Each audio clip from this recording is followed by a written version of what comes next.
Kuklinski. We're going to conduct a bat search here. Put your arms out.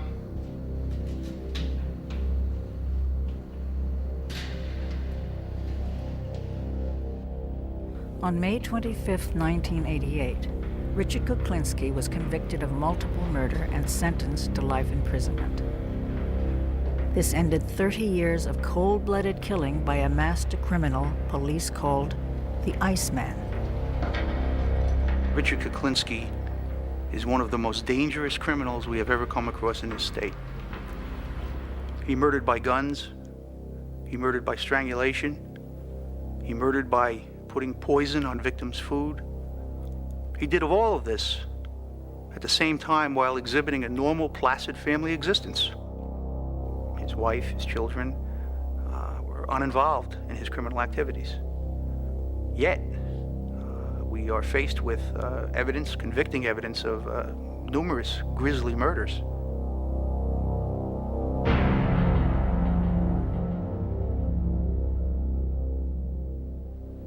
How many people have you killed? Oh, an approximate guess.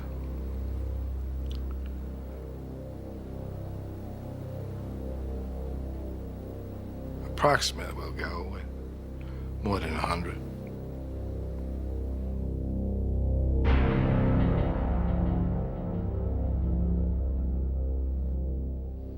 How do you feel about killing? I don't. It doesn't bother me. It doesn't bother me at all. I don't have a feeling one way or the other. I think if I had a choice, I wouldn't.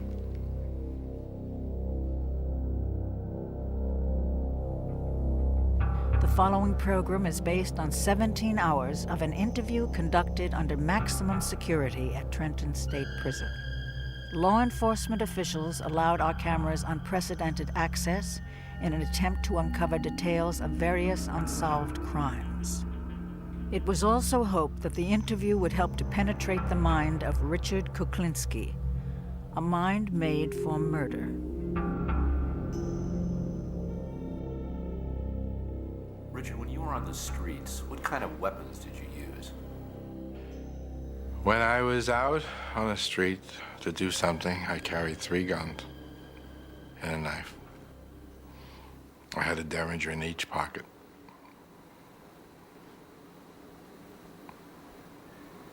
And a gun on my ankle, a bigger gun just in case, and a knife. And it all depends how it came about. You indicated yesterday that you used a shotgun. Some guy with a stop light or something like that, or? I had a red light. We were following this fellow. I pulled up at a red light, came alongside of him, and shot the shotgun, took his head off. He never saw the green light. It was a sawed-off shotgun. It was very, as a matter of fact, when it happened, it surprised me. I expected the man to die, but it really surprised me when it took his head off. It was something I didn't expect. Richard Kuklinski is not a serial killer. He's not a drug-crazed, wild man running around with a machine gun. He's not a person that is driven by perverse sexual desires. He doesn't drink. He doesn't gamble. All of these things, which many persons that are involved in killing and murders often are motivated by. Richard Kuklinski, instead, is nothing more than a predator on human beings. His motivation is greed, and his method of murder is very varied and very extreme. Richard, I understand that you're an expert at the use of cyanide. How many times did you kill with it? Quite a few. What's the different ways you use cyanide? You could put it in liquid form. You could, person could say, for instance, a person could be in a bar. You bunk into them, possibly by mistake, or say you were intoxicated, spill a drink on them, and leave. Everybody just looks around, thinks you were drunk or that you just had an accident or something, and meanwhile, it's soaking through their clothes into their pores and into their system. And eventually, they'll die. I've been in a restaurant where we were eating, and the guy went to the bathroom. And while he was in the bathroom, we put a little boost in his food. And he was rushed to the hospital after that. And he died.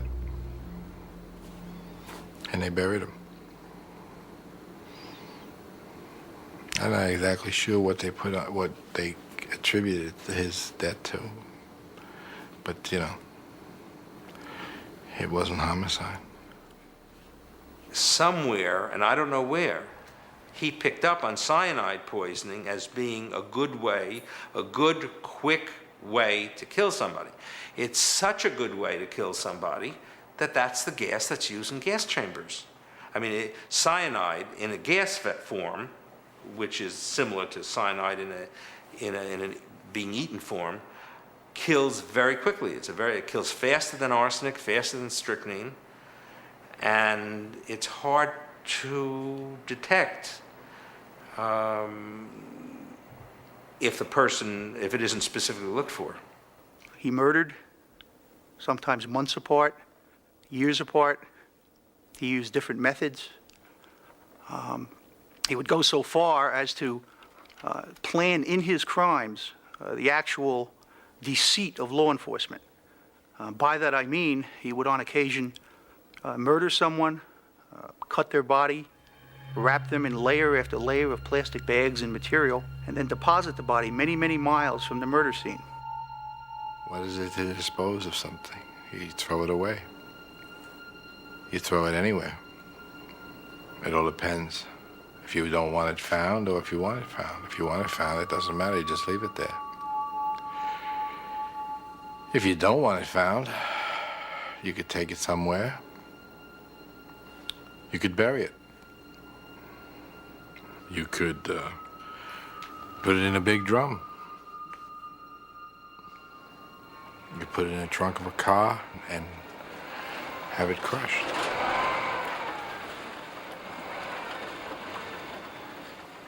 You leave it in town, you can put it on a park bench. I mean, you know, you can put it anywhere you want. They found a few people sitting on park benches, I'm sure. As a matter of fact, I know they have. Are there any murders that you committed that haunt you, that you just sort of, you feel and you Nothing haunts me. No murders haunt me. Nothing. I don't think about it.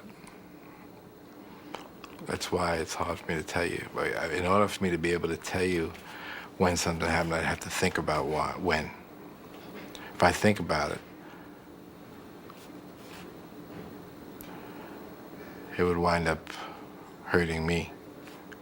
So I don't think about it. If I had a choice, and of course you has already said to me, we all have choices. Maybe we do. At the time I didn't seem to have one. But if I could have, I would like to be different than what I am. I would have liked to have been different than what I was, yes. It would be better.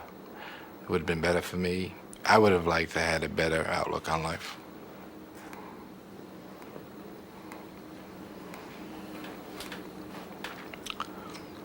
But I can't change yesterday. Richard Kuklinski was born April 11, 1935, in a low-income public housing project in Jersey City. His father was a brakeman for the railroad, and his mother worked in a meat-packing plant. I didn't like my father, as he would beat me just because he felt like it, to get my attention, I guess. He would think nothing of coming in and smacking you, basically. He'd just come in and give you a whooping for no reason whatsoever. And my mother was cancer. She would destroy everybody. She thought I took too long to do something. She didn't hesitate to give me a swat here and there. And she didn't just use her hand. She would hit me with a broomstick or something like that. It hurt. As a matter of fact, she broke the broom on me more than once. Richard's mother believed that harsh discipline at home should go hand in hand with a rigid religious education. I was raised Catholic.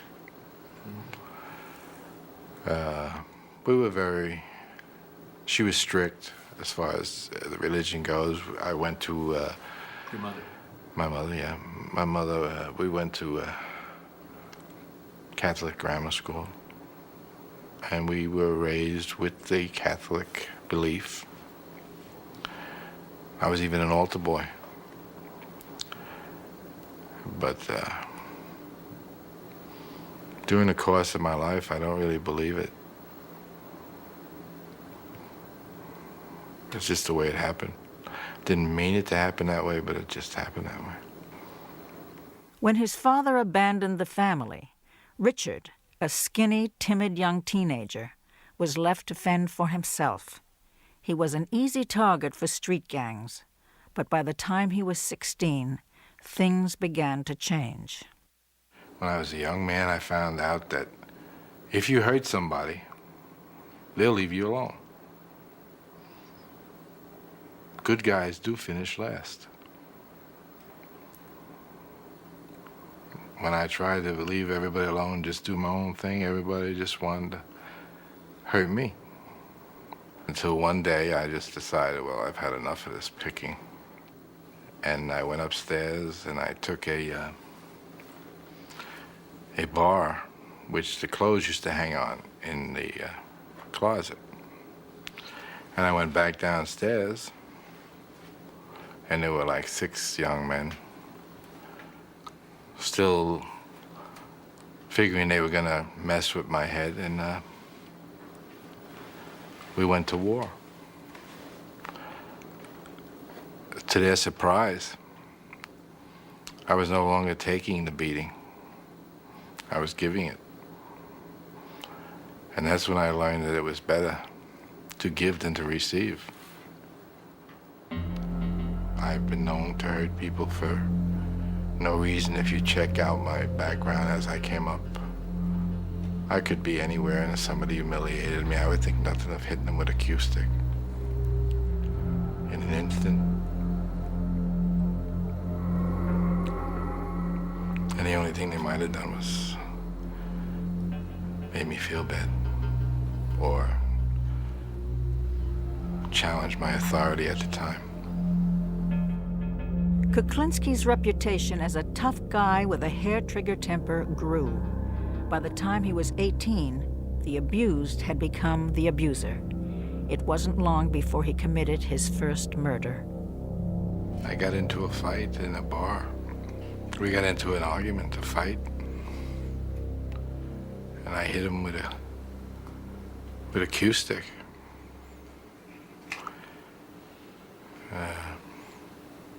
A few too many times. And he died. How'd you feel after, when you found out he had died? I had felt very bad. Very, very bad. I was upset. I didn't mean to do it, actually.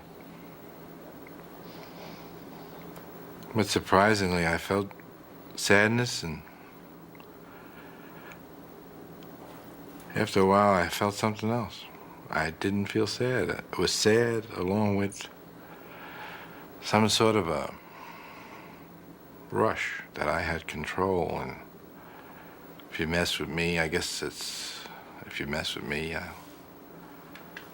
I'll hurt you. By the time he'd reached his 20s, Kuklinski had become a petty crook and pool hustler. Then his life changed. In 1960, he met a pretty 19-year-old girl named Barbara Pedrin. He was absolutely flowers at the door every day and considerate and romantic and all of the things that anybody could hope for, dream for. He bought me beautiful things. We went fun places. He was happiest when we were together. He was happiest when just he and I were together. He and Barbara had 3 children. But with just an 8th grade education, he could only get low-paying jobs that didn't pay enough to support his growing family. I didn't have the capability of getting a better paying job. Was I going to push a yarn truck the rest of my life? Make a menial amount of money? I couldn't have afforded 1 child, let alone 3. He went to work at a film lab, where he began to pirate pornographic films and sell them to outside sources connected to the Gambino crime family. This connection led to other criminal activities, and it wasn't long before he went from being a small-time hood to a big-time killer. He worked as a hitman and associated with a gang that worked out of the notorious Gemini Lounge in Brooklyn. Above the lounge was a mafia killing factory where victims were killed and dismembered. Hacked bodies were packaged in plastic bags and carted away. Kuklinski was the perfect enforcer. He was brutal, and he knew how to intimidate. If people owed money, they either paid up or paid with their lives. Most people paid their bills. Some didn't. I remember one guy, he was owed a lot of money. Well, I guess a considerable amount of money.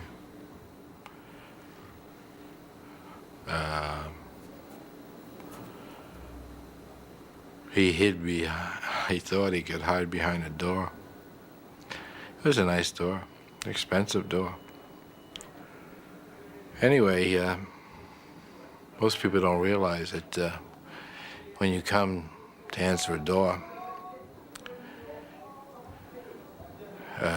if there's light in the background, the person on the outside can look through the peephole and see the guy coming to the door.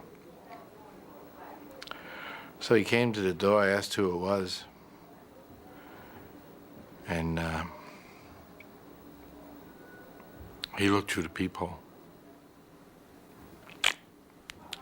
And he never saw what hit him. For Richard Kuklinski, murder had become a way of life, and the macabre became the commonplace. Would you ever use a chainsaw? I mean, To cut someone up? Yes. I've done that. To dismember them, yes. Not to kill them, no. what was it like to cut somebody up with a even though the guy was dead, how did it feel to cut some guy up with a chainsaw? I didn't have any feeling one way or the other. That just happened. That's the way it had to be. Messy. Yes. Yes, it was. Did it make you sick? No. I've had requests where the guy wanted the guy's tongue cut out. And he also wanted his tongue put in his rear end. So I believe there was a definite point he wanted to get across.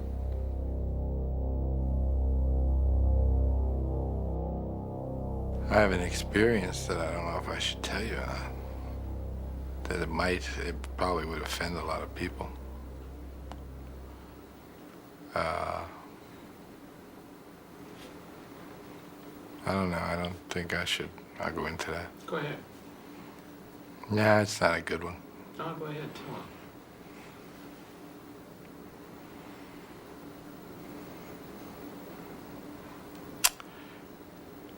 There was a man, he was begging and pleading and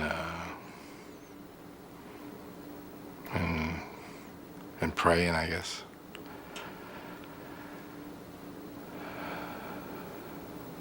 And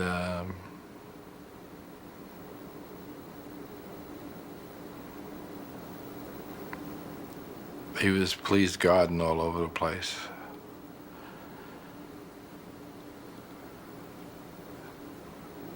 So I told him he could have a half hour to pray to God. And if God could come down and change the circumstances,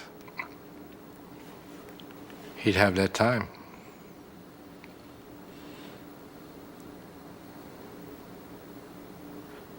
But God never showed up. And he never changed the circumstances. And that was that.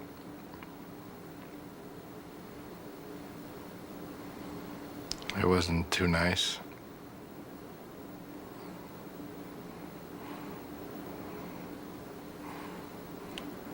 That's one thing I shouldn't have done, that one. I shouldn't have done it that way. By the 1970s, between his illegal activities and contract killings, he was becoming a wealthy man. He now lived in an expensive home in a middle-class neighborhood with his wife and 3 children. Richard, what did you charge for a hit? If I hit somebody, I wouldn't hit it for peanuts. I'd like to have some money. I say if I were to do somebody, I want at least 5 figures. And at least up in the better half, not the lower half of the 5 figures. Kuklinski kept his criminal life secret from his family and neighbors. He told them he was a businessman. No one knew his business was murder. We were perfect. My children were never in trouble. We were perfect. We were the all-American family. I mean, we had what seemed to be the perfect life. They were wonderful times. And time with his family was the only thing that he was really concerned. I mean, if he never had to leave the house, he would have loved it. He hated to have to travel. He hated to go away. He came back as soon as he can. He wanted to be home all the time. He wanted to be with us all the time. I enjoyed that way of life. I felt I had achieved something. I very seldom left the house unless I had to, because I felt secure in the house. I felt very secure. I tried to provide the best for them as I knew how. Might not have been the right way to go, but it was for me the only way. I tried to never let anything touch the house. I brought nobody there. My family was not exposed to anybody. I wanted to show them the good side of life, not the bad side. Richard had a very, very sad childhood. You got the impression, or I knew because he would like say something and then drop it and change the subject, that he was abused and that there was no love. He grew up absolutely without any love, without a doubt. I mean, the first Christmas with my family, he was in awe. He couldn't believe it. There was a tree and everyone was cooking special things and there was lots that we were laughing and it was fun, and he kept saying, I can't believe that this is what happens. It was a Jekyll and Hyde existence. the way it was, and the way I wanted it to be, with absolutely two different lives. I wanted one life. I had to have another life. This other life would interrupt one Christmas Eve. While his family was celebrating the holidays, Kuklinski left his home to collect on a bad debt. Business was business, even on Christmas Eve. The man owed me money. He was giving me a runaround. I told him I wasn't happy that he wasn't going to pay me. He had the attitude that nobody could hurt him. I think he was wrong. Anyway, he never saw Christmas. What did you use? A gun. Extremely loud inside of a car. Matter of fact, my ears were ringing for a long time. What'd you do afterwards? I walked away, got in my car, and went home. What'd you do when you got home? I put toys together for the kids for Christmas.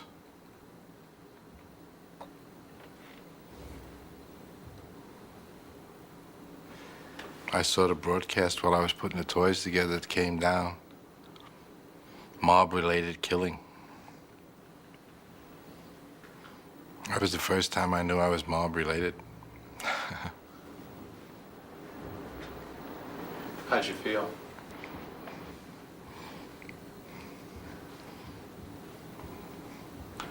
I was annoyed I couldn't get the damn wagon together. I never questioned him, and you just knew, don't do it, don't ask. If he got up at 2 o'clock in the morning or during dinner and put on his shoes and walked out the door, you said bye. You didn't say, where are you going or why are you going? And it was just understood that that's the way it was. He was very private.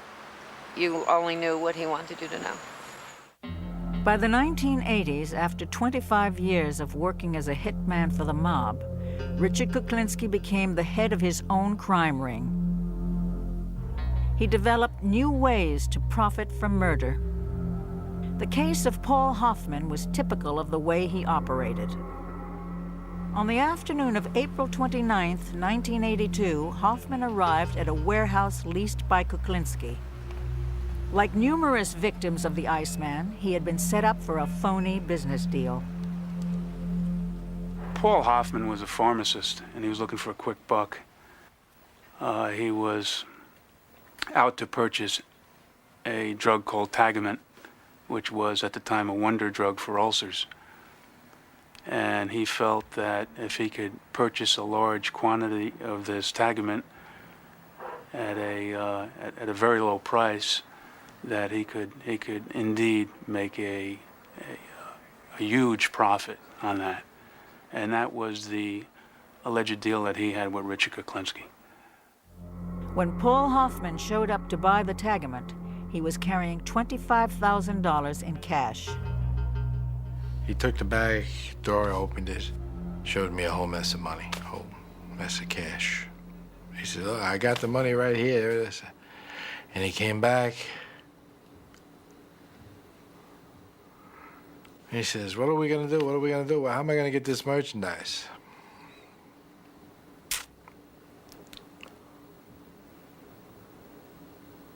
I put the gun under his chin, and I said, there is no merchandise. And I shot him.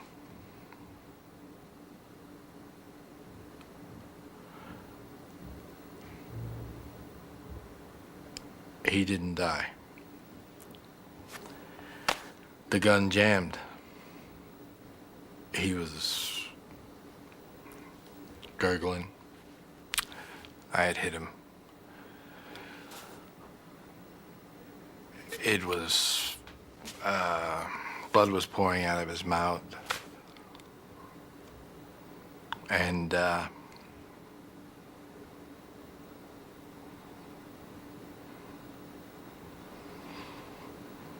He was in I would imagine it looked like he was in a lot of pain. So there was a tire iron there. I took the tire iron and hit him with it, which knocked him out. And he died. I then took him and put him in a 50-gallon drum, put it on the side of a motel. It was behind Harry's Corner. I listened to the people. I went in Harry's every morning. The thing was there for a long time. I looked at it every day. It was there. I went in Harry's every day. One day it was just missing. Continued to go in Harry's to see if anything was said about it. Nothing was said. I don't know what happened to the drum. By the 1980s, Kuklinski was involved in narcotics, pornography, arms dealing, money laundering, hijacking, and contract killing on a worldwide basis. He was also pressing 50 and getting tired. He started to make mistakes. He began to leave traces, and law enforcement officers who had suspected him over the years began gathering evidence. Kuklinski would protect himself by killing anyone who could testify against him. On December 27, 1982, a body was discovered at the York Motel in New Jersey. The body was identified as Gary Smith, 37. Smith had been given cyanide and then strangled to death. This was the first of many mistakes Kuklinski was to commit. Gary Smith was found under a motel bed in New Jersey, as I recall, where some 20 people had used the room in 5 days and nobody had realized there was a rotting body underneath it. The body was found in a decomposed state. It was very hot weather. Smith would have not been identified as a murder victim if he had died only of the cyanide. If the cyanide had worked and he had died, and he didn't need to be strangled, that ligature mark around the neck wouldn't have been seen, and he would have been possibly a drug addict overdose, or lots of other things of a non-homicidal nature would have to be considered.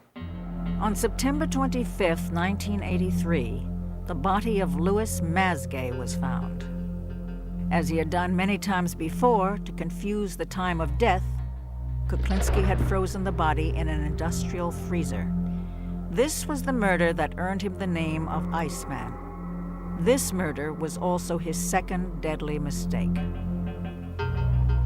He did too good a job in that body because he left that body in the freezer for 2 years, then took the body out and dumped it in Rockland County, and the body was found before it had fully thawed out. So the doctor doing the autopsy, the medical examiner in Rockland County, when he opened the body up, saw ice inside the body in the summer's day and said, there's something wrong here. This guy could not have died 2 days ago the way he looks like from the outside. On May 14, 1983, a bicyclist was riding down a lonely road in a wooded area and saw a buzzard feeding on a body. It was Daniel Deppner, 44, the third business associate of Richard Kuklinski, to be found dead. The body count grew. There would soon be 5 unsolved murders with one thing in common. The last person to see the victims alive had been Richard Kuklinski. After 30 years of getting away with murder, Richard Kuklinski's time was running out. He had been under investigation for 3 years, and the police were beginning to put the pieces together. What I told my superiors in Trenton was that, hey, look, you know, we can check with the FBI and we can see that there's a certain number of given serial killers roaming around this country of ours. But take a good hard look at what we got here. We got Richie Kuklinski, and there's only one of him. In 1986, a division of the New Jersey Criminal Justice Department set up a task force made up of federal, state, and local law enforcement agencies. The task force analyzed existing investigative material and gathered new information. They had one mission: to arrest and convict Richard Kuklinski. When I first read the file, which at the time was nothing more than a compilation of several different unsolved homicides, the more you looked for connections, the less you found in this particular case, because there was different types of murders, different devices used. The final method that was used was, in fact, the introduction of a undercover federal agent, Dominic Polifrone, who was able to win Mr. Kuklinski's confidence and was able to record conversations where he detailed his participation in these murders. I portrayed myself as a hitman. Told him I worked for the wise guys downtown New York, and my brother was a good fella downtown, and I went by the name of Dominic Michael Provenzano. You willing to go out on a contract? If the price is right, I'll talk to anybody. Yeah? Sure. And you mean to tell me your way is nice and clean and nothing fucking shows up? Well, it may show, my friend, but it's quiet. It's not messy. It's not noisy. It's not, you know. Yeah, but how the fuck do you put it together, like, you know what I'm saying? Oh, there's always a way. There's a will, there's a way, my friend. We used to sit down, we'd talk. Either we'd go to those tables over there and get away from people, and we discuss how to murder people. You know, I just have a few problems I want to dispose of. I have some rats I want to get rid of. Yeah. The only fucking thing I don't understand, don't you use a fucking piece of iron to get rid of these fucking people? Use this fucking cyanide? Why be messy? You can do it nice and calm.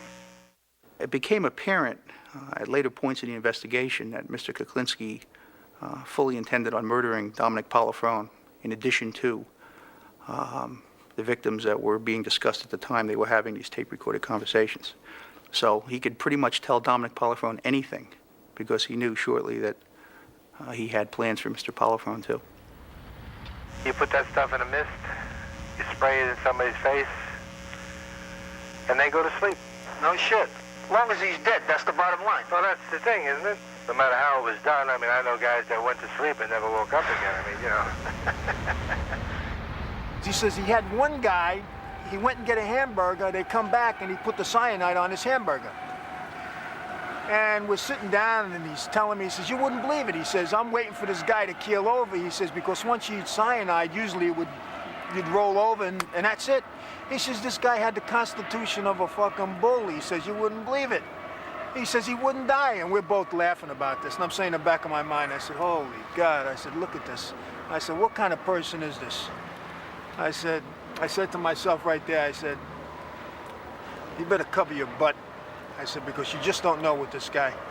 And he'd be kidding about it, and I'd be laughing. In the back of my mind, I'm saying, this is the devil.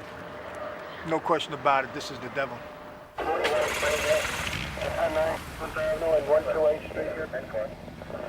On December 17, 1986, the Special Task Force set up a roadblock and arrested Richard Kuklinski outside his home in Dumont, New Jersey. They felt they had all the evidence they needed for a conviction. The whole road was blocked off with cops. Local police, state police, Division of Criminal Justice investigators, county personnel. There was no place for him to go. So he stopped his car.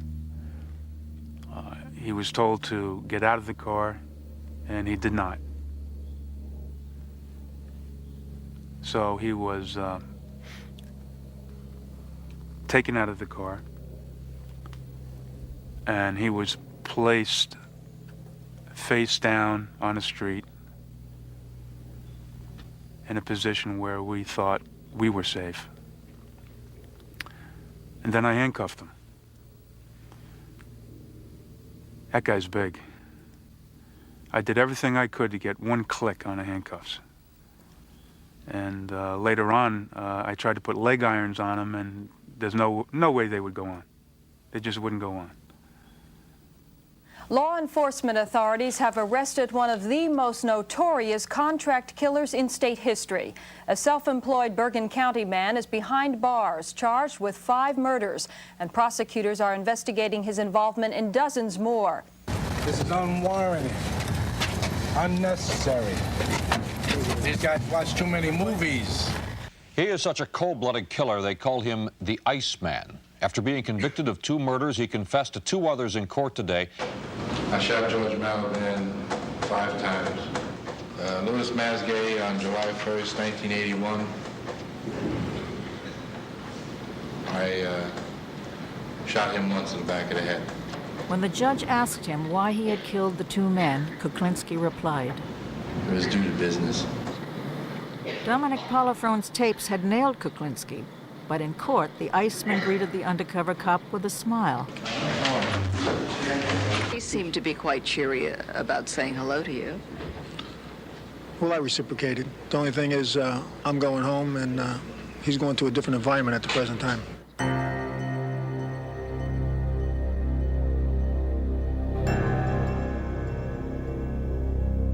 It wasn't real to us. We just had a hard time dealing with what was in the press. And I kept saying, no way, and I don't believe it. And then when I actually heard his voice, in court, it was very hard to believe that he talked like that. It was very, very difficult to believe. I've done it always. As far as you've known or heard, there isn't too many things I haven't tried. No matter how it was done, I know guys that went to sleep and never woke up again. The consensus of the federal, state, county, and local law enforcement agencies that were involved in this investigation is that Richard Kuklinski is one of the most dangerous criminals we have ever come across in this state. Further, it's our feeling that he is of such a diabolical, methodical type of killer that it's very possible that when all is said and done, we still may never know how many people he has actually killed. What Richard has been accused of and found guilty of and spoke to you about goes against God and man. I have very strong feelings. I am totally anti-violence. As are my children. And I can't make those wrongs right. I can't make them right in my own mind.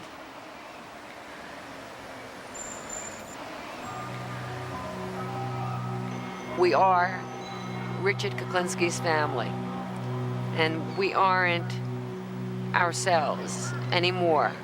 We're Richard Kuklinski's family.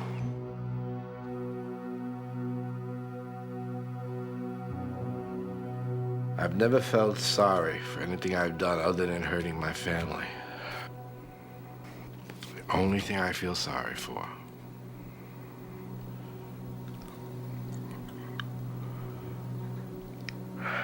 I'm not looking for forgiveness, and I'm not repenting.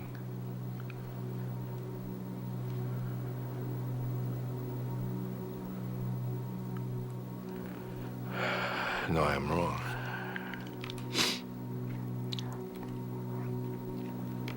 I'm wrong. I do want my family to forgive me. Oh, boy. I can make this one. Oh, shit. This would never be me. This would not be me.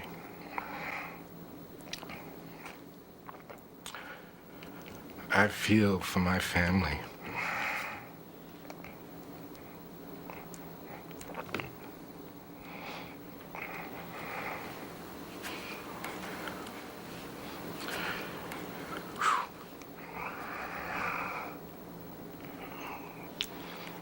You see the Iceman cry. Not very macho.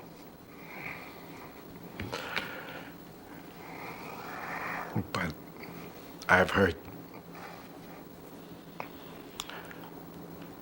people that mean everything to me.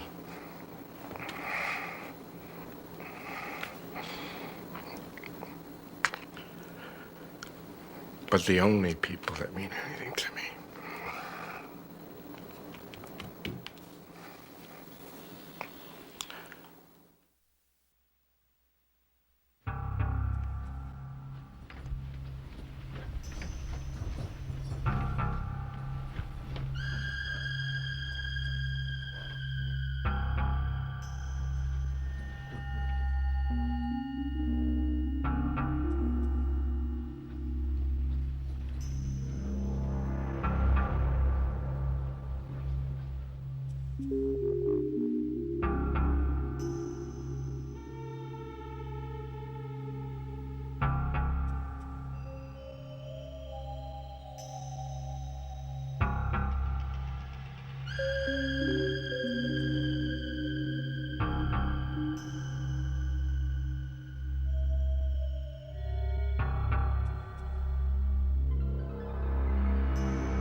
I would move heaven, hell, and anything in between to get to you.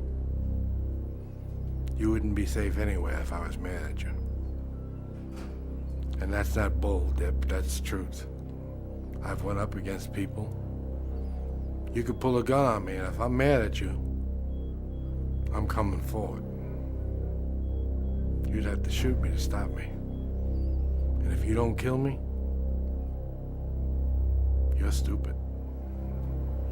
So next time you see me, I will kill you.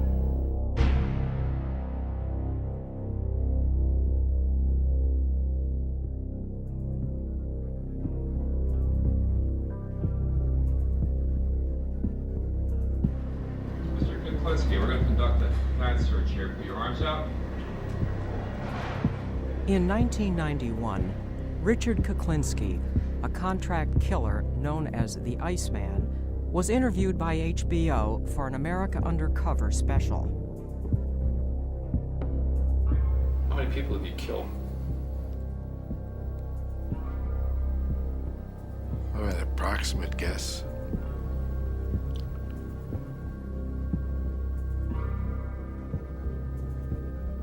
Approximate, we'll go with more than 100. After a lifetime of killing for hire, Kuklinski was finally caught by an undercover ATF agent wearing a hidden wire. You willing to go out on a contract? If the price is right, I'll talk to anybody. Yeah, but how the fuck do you put it together, like, you know what I'm saying? Well, there's always a way. There's a will, there's a way, my friend. Richard Kuklinski is one of the most dangerous criminals we have ever come across in this state. He murdered by guns, he murdered by strangulation, he murdered by putting poison on victims' food. He did all of this at the same time while exhibiting a normal, placid family existence. His wife, his children were uninvolved in his criminal activities. Yet, we are faced with evidence, convicting evidence of numerous grisly murders. In 1986, the ATF and the New Jersey Organized Crime Task Force set up a roadblock outside Kuklinski's home. It took 5 men to bring down the 6'5", 300-pound killer and force handcuffs on him. The Iceman's career as a master criminal was finally over. Richard Kuklinski knows he will never get out of jail. With nothing left to lose, Kuklinski reveals new secrets about the years he spent as a contract killer for the Gambino crime family, and tells what happened in his life that turned him into a man law enforcement called the Iceman. I hated my father. If If I could have, I probably would have killed him. Probably would have felt good about it, too. My father would beat me just if I looked at him. He gave me this impersonal feeling I have to when people die in front of me, especially loudmouth people. Loudmouth people remind me of my father. Once a loudmouth person starts with me, I love it. That's the only excuse I need. One night in a bar, a loudmouth made the mistake of insulting the 18-year-old Kuklinski in front of people. A couple of hours later, the Iceman saw his chance to get even. I come out of this bar and I see him sleeping in his car. I said, I got you, little sucker, now I got you. I'm gonna light your fire. And I did. I got myself a bottle, some gasoline, and I threw it in the car with him.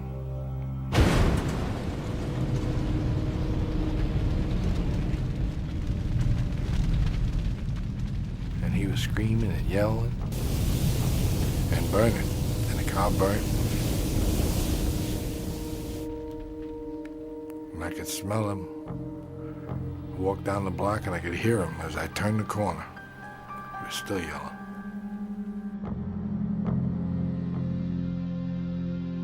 This was a personal thing, yes. See, this was a guy I disliked.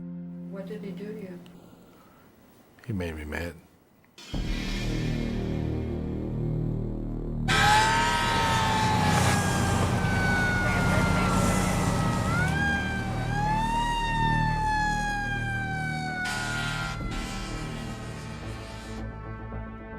By the age of 25, Richard Kuklinski had no problem with murder. But now he wanted to get paid for it. There was money in contract killing. To prove himself, he auditioned for Mafia capo Roy DeMeo. He said, well, I would expect you to, if you came with me, I'd expect you to, if I told you to whack somebody, you'd whack him. Without any question. So I said, well, I could probably do that. He says, you probably could do it, or could you do it? Do you think you could do it? And I said, yeah, I think I could do it. So he told Freddie to get the car, got the car, he and I got in the back seat, Freddie was driving. We drove someplace, I don't know where it was someplace in New York. And we were sitting there for a while. We got to wherever we were going. We were sitting there for a while, and a man came in the distance. He was walking his dog, it looked like. So he said, all right, take this guy down. I said, which guy are we talking about here? So he says, the man walking the dog. So I got out of the car and I started walking towards the man. And the man was walking his dog just like a regular guy. As he passed me, I turned around and shot him.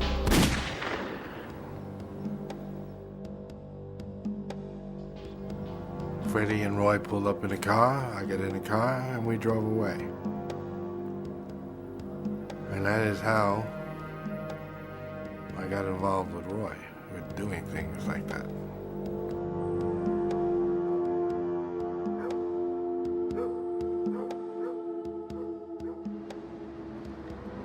Roy DeMeo's hangout was the Gemini Lounge in Brooklyn, New York. It was a house of horrors where over 100 people were murdered, chopped up, and disposed of by DeMeo and his gang of lethal contract killers. After proving himself, Kuklinski quickly became one of DeMeo's favorite enforcers. DeMeo ordered the hits, and Kuklinski executed them without question. He wanted this guy taken care of.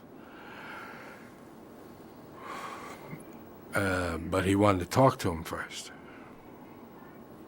So when I got to the place, I asked the man for the money, so the guy says he didn't have it and Roy would just have to wait until he got the money to pay him. And that was that. He'd have to wait. So I said to the man, I said, well, you have to then talk to him. He wants to talk to you. So I dialed the phone number, and he got on the phone, and I said, he wants to talk to you. So he was talking to him, and I guess they were acting like everything was all right, because he got off the phone, he handed me the phone back. He says, hey, I told you he'd wait. He's in the better frame of mind. Don't worry about it. He wants to talk to you now. So I picked up the phone, and he said, kill him.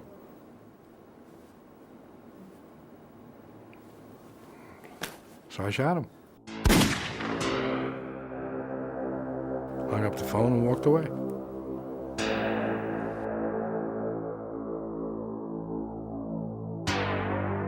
I'm just a hard-working expediter of sorts. I looked at myself as a person who did something that somebody wanted done, and they paid me a good price.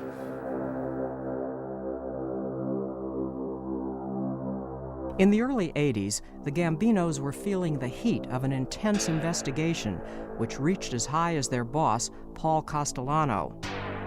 As the pressure from law enforcement grew, the family began to worry about potential witnesses. One in particular presented a major problem. His name was Peter Calabro. The family ordered a hit, and Kuklinski was given the contract.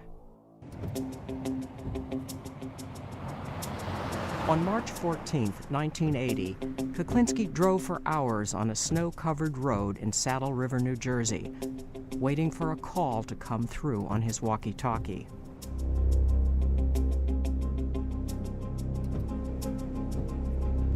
I get a call that they're on their way. So now they're coming. And it's snowing. The roads are very bad. A lot of snow, slipping and sliding. And I was in a van. So what I figured is, at the last moment I had a different plan, but at the last moment I decided, well, I'm gonna double park this thing. This will give me the edge, because this will make him have only one way to come by, and that's he has to come right by this van.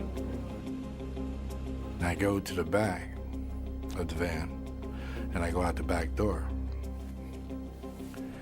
I take the shotgun with me, of course. So I kneel down, and I look under the van, so I can see where he's approximately at. And so I watch him come up to where he's almost in the front of the van, and I stood up. And as he's going by the van, I fired.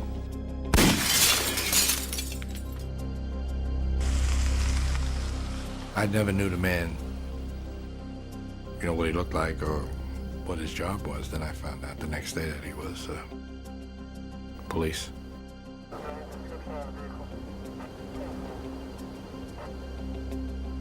But had I been told to do him anyway, and I knew he was the police,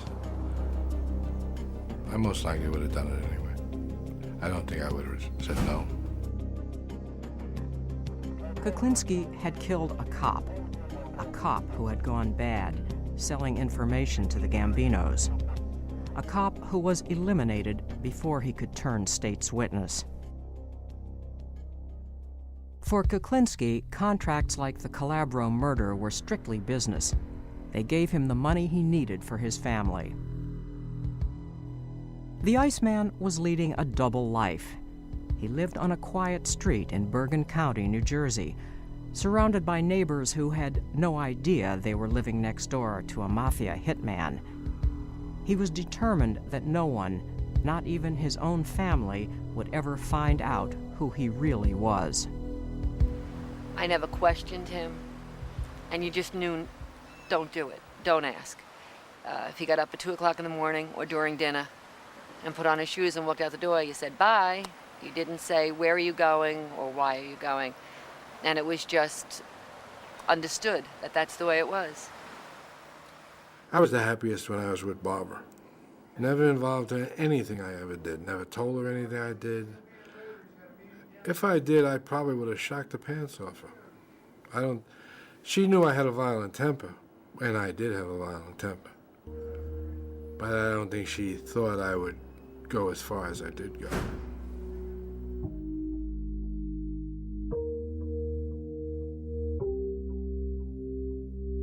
Richard's time with his family was sacred, and any interference would throw him into a rage. It made him even more angry if it happened during the holidays. This fella, he owed me about $1,600. So here we come Christmas Eve. And I go there and he says, nah, come with me, we'll go out, we'll have a good time, we'll party, we'll meet some broads with this, that, and the other thing. I said, no, I would really like the money. I gotta buy something, and he gave me a story, a bull story. So I left there. I was a little bit upset. Got on the bus, went home.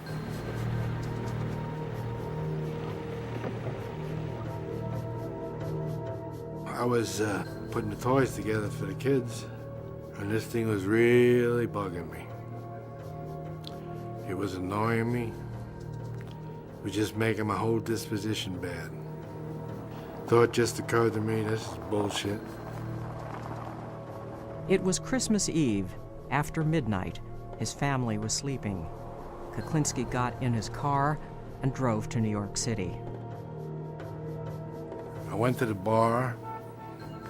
They told me he just left and he was parked a couple blocks down in the parking lot. I believe the parking lot was closed, but he was parked in there. I saw his car. His car was running, but it had snow on it.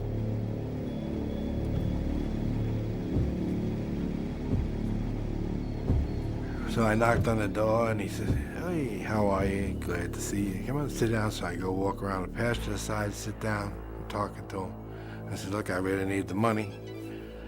I said, it's not right. You've just been playing me like a fool here. I had this pistol in my hand, and he just was annoying me to no end with his babbling. And he was just going on and on. And I fired. And I couldn't see a damn thing because there was snow on the windows. And when that flash went off, I just had spots before my eyes. My ears were ringing because the noise inside the car when the gun went off. I couldn't hear, couldn't see. Then I panicked, because now I don't know what's going on. Anyway, I had caught the guy in the temple, and as he moved back, the second shot caught him in under the chin. Only about the time I could see, I reached in the man's pocket, and he had a roll of money. I took my $1,600 off him, put the rest of the money of it, that was his, in his pocket, got out of the car, and walked away. And that's what had happened one Christmas Eve in New York City.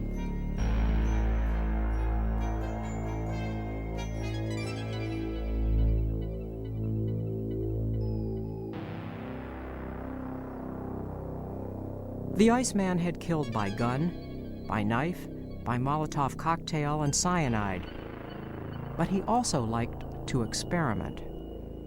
Crossbows, I just popped the guy in the forehead with it. Actually, it was just seeing if it would work. What was he doing at the time? Looking at me? Well, was he sitting down, or were you standing over him? Or? No, he actually bent down to look in the car window like I was asking him directions. I didn't know the man.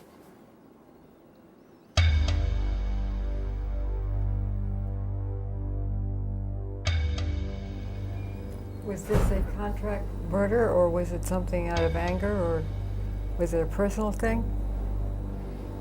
Neither. What was it? I just wanted to see if this thing would work. You mean you're experimenting on somebody? Right. Did it work? It sure did. Went halfway into his head. Kuklinski was always looking for new ways to get away with murder. In the 80s, a man who was nicknamed Mr. Softy teamed up with Kuklinski. This harmless-looking ice cream vendor was in reality an Army-trained demolitions expert who was a violent and vicious killer. Mr. Softy was an individual by the name of Robert Prongay. He used to operate a Mr. Softy truck. That's why he got the name Mr. Softy. He became friendly with Kuklinski, very friendly with him. And it is our opinion that friendship led to Richard Kuklinski learning a lot about killing with different types of chemicals, including cyanide.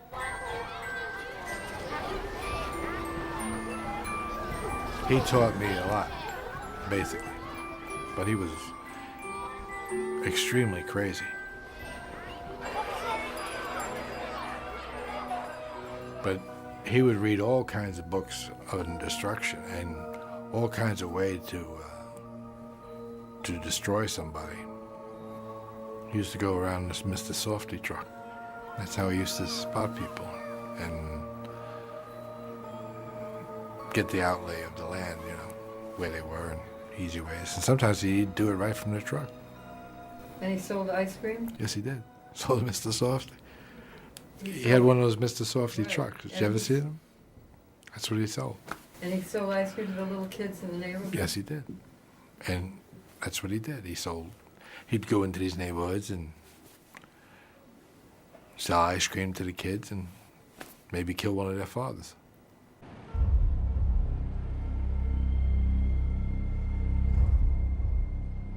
On August 9, 1984, Mr. Softy was found dead, hanging out of the driver's side seat in his Mr. Softy ice cream truck.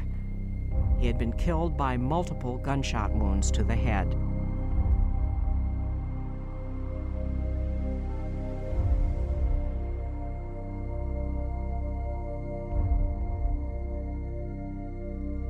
I think Kuklinski killed him because he used him for his information. He used him for his knowledge.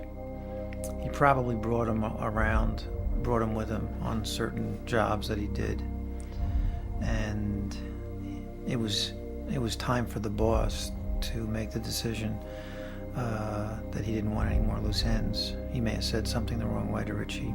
Who knows? Whatever it was, Kuklinski, in my opinion, made the decision to kill him.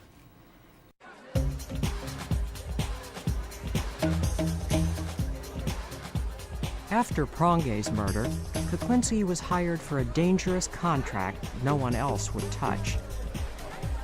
It was here in a crowded discotheque that the cyanide killing techniques learned from Mr. Softy paid off.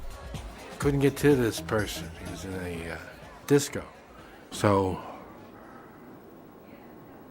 I was really in a bad way because there was a time schedule involved. And I happened to be watching these people, and there was a couple of gay people dancing and whatever, and nobody was paying them no mind whatsoever. They were walking anywhere. going anywhere because people basically don't look at gay people. But the idea came to me, yeah, try to act gay, but how in the hell am I going to get by? A 300-pound gay man. I mean, you know, that's a little bit far-fetched. So I went to the extreme of far-fetched. I got this loudest costume you'd ever want to see on. I mean, I went full-blown gay person. Of course, maybe the other gay people are going to be pissed off at me, but I'm not saying anything bad about them. But I got this canary yellow sweater and these bright pants, and I got these elevated shoes, which I'm told to be good. Now I got these thing shoes on, and I acted like a full-blown gay person. I mean, and I got on this thing, and I'm doing this like dancing bit, and I get onto this thing, and they got these lights, and I hate those lights, by the way, those strobe lights. Man, I hate those lights. You can't see good with them lights, and it messes up my eyes. So anyway, I'm trying to get close to this guy. So I'm doing this crazy thing. I'm acting real swishy. I guess that's what you would call it. And I get up close to this guy, and I bump into him. But everybody's bumping into everybody.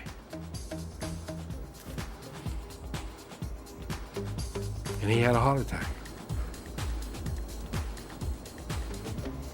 Because I had hypothermia, you know. When I bumped into him, I popped him with the needle. What was in the needle? In his case, a heart attack.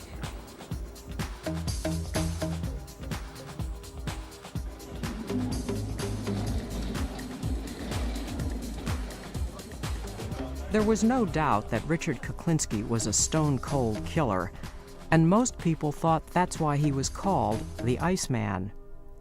But law enforcement had another reason for pinning this name on him. They called him the Iceman because, to confuse the time of death, he would take his victims and put them in a freezer for long periods of time. One such victim was a man named Louis Masgay. He did too good a job on this body. After leaving the body in a freezer for over 2 years, he then took the body out and dumped it where it was found before it had thawed out. So when the medical examiner does the autopsy and opens the body up, he finds ice inside the body on a warm summer's day. The medical examiner says, there's something wrong here. This guy couldn't have died in the past few days. After the discovery of the half-frozen body of Louis Masgay, the noose began to tighten around Kuklinski and his boss, Roy DeMeo. Under pressure from law enforcement, DeMeo began to act erratically, and the family felt he was about to crack and testify against them. There was no question in their minds. He had to go. In 1983, DeMeo's body was found in a trunk of a car. He had been shot 5 times and had been dead a week. There were some who thought Kuklinski might be responsible. Do you know anything about his murder? Who, DeMeo? Yeah. He outlived his usefulness. And he was running the wrong way. Apparently, everybody thought he was going to run to the law.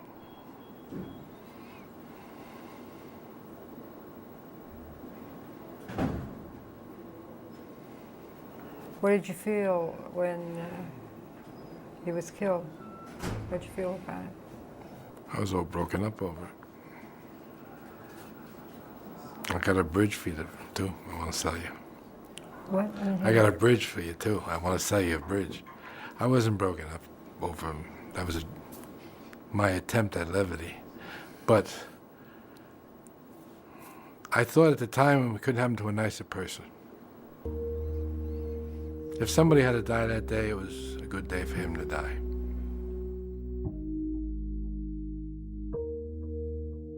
Over the next 3 years, the New Jersey Organized Crime Task Force concentrated on closing in on Kuklinski. When Kuklinski began to feel cornered, he started eliminating anyone who could implicate him in his criminal activities. If he called you friend, you had a problem. Yesterday's friend soon became tomorrow's enemy. One of those friends turned enemy was a man who had been Kuklinski's partner. His name was George Malaband. Georgie boy. Yeah. Liked him. Actually, yeah, really liked him. One of the few people I ever really liked. But Malaband had developed some bad habits. He racked up thousands of dollars in gambling debts to loan sharks. Kuklinski had vouched for him and told Malaband he'd better pay up. Then Malaband made a fatal mistake. He told Kuklinski that if he didn't back off, he would hurt his family. Which really struck a nerve with me. It upset me, but I was trying not to get upset with it at that time. Because I figured he was just nervous maybe and he was just spouting off, but apparently he wasn't. But the Iceman couldn't forget that Malaband had threatened his family, and several weeks later he began to plan his murder.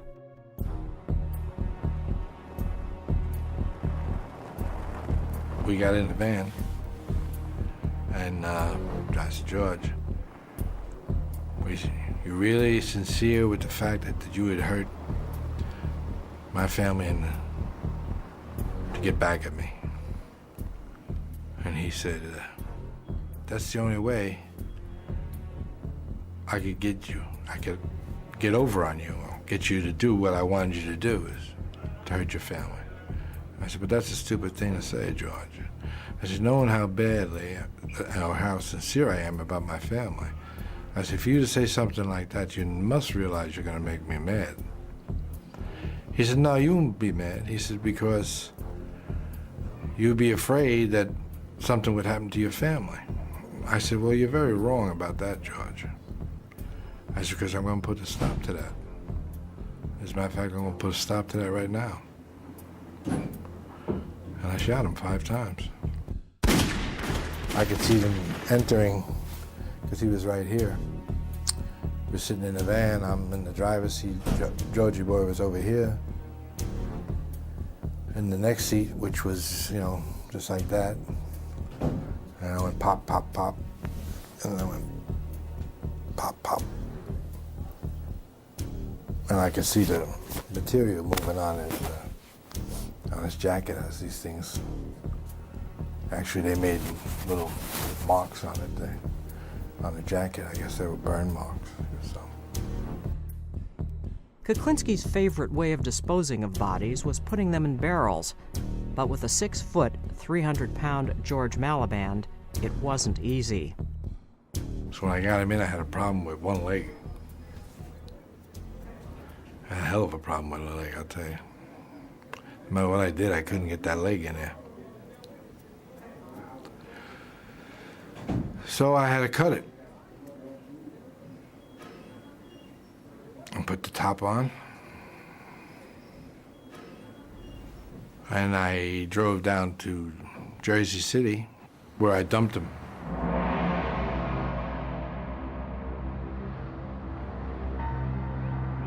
The next morning, a passerby noticed a dented steel drum turned over on its side.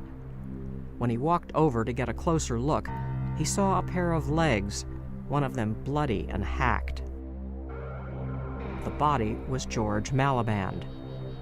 police knew Kuklinski was the last person to see him alive. The New Jersey Organized Crime Task Force now had just one mission: to gather the evidence to arrest and convict Richard Kuklinski. The final method that was used was, in fact, the introduction of a undercover federal agent, Dominic Polifrone, who was able to win Mr. Kuklinski's confidence and was able to record conversations where he detailed his participation in these murders. I portrayed myself as a hitman. Told him I worked for the wise guys downtown New York, and my brother was a good fella downtown, and I went by the name of Dominic Michael Provenzano. I just have a few problems I want to dispose of. I have some rats I want to get rid of. Yeah. The only fucking thing I don't understand, don't you use a fucking piece of iron to get rid of these fucking people? Use this fucking cyanide? Why be messy? You can do it nice and calm. The tapes made by the undercover agent had nailed Richard Kuklinski, and his career as a contract killer was finally over. At his trial, his family learned for the first time that they really didn't know the Richard Kuklinski who was also capable of being the deadly Iceman. Richard Kuklinski is now serving multiple life sentences in New Jersey State Maximum Security Prison. Ironically, his younger brother Joey is also serving a life sentence in the same prison. When Joey was 25, he was convicted of raping and murdering a 12-year-old girl. After he strangled the girl, he dragged her body over 2 adjoining rooftops and threw her and her pet dog to the street 40 feet below.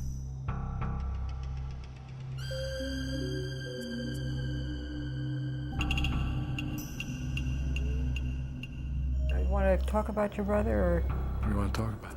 There's nothing to talk about. Because we never brought up your brother in the first show.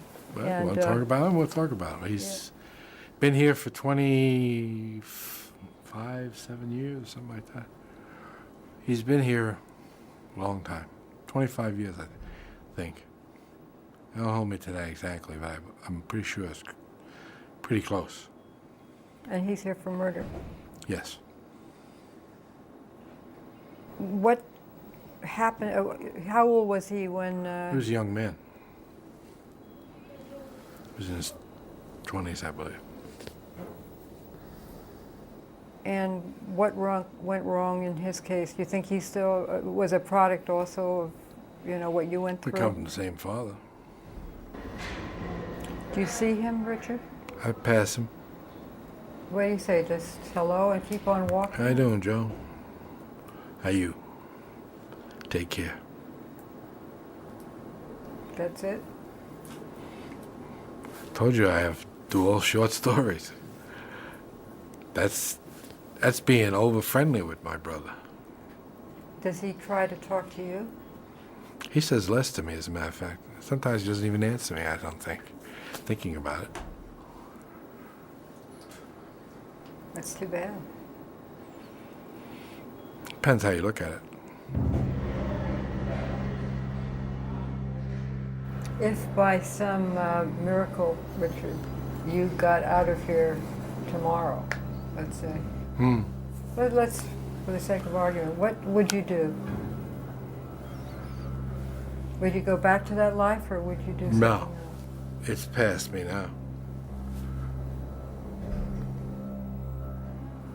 I have 10 years without violence. I don't really look forward to violence anymore. I don't even think I could play the game anymore. Probably get myself shot the first time out. I wouldn't do it anyway. I'd look to retire in a nice quiet place someplace. No banging doors, no people yelling and screaming. Somewhere if I wanted to think, I could just sit there and think.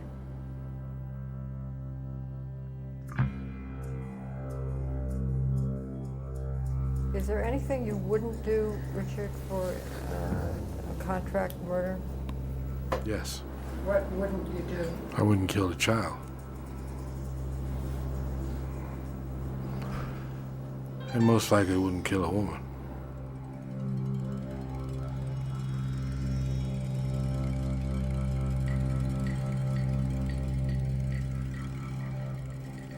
Did you ever let anyone go for whatever reason? Did you ever decide to let someone go? Yes.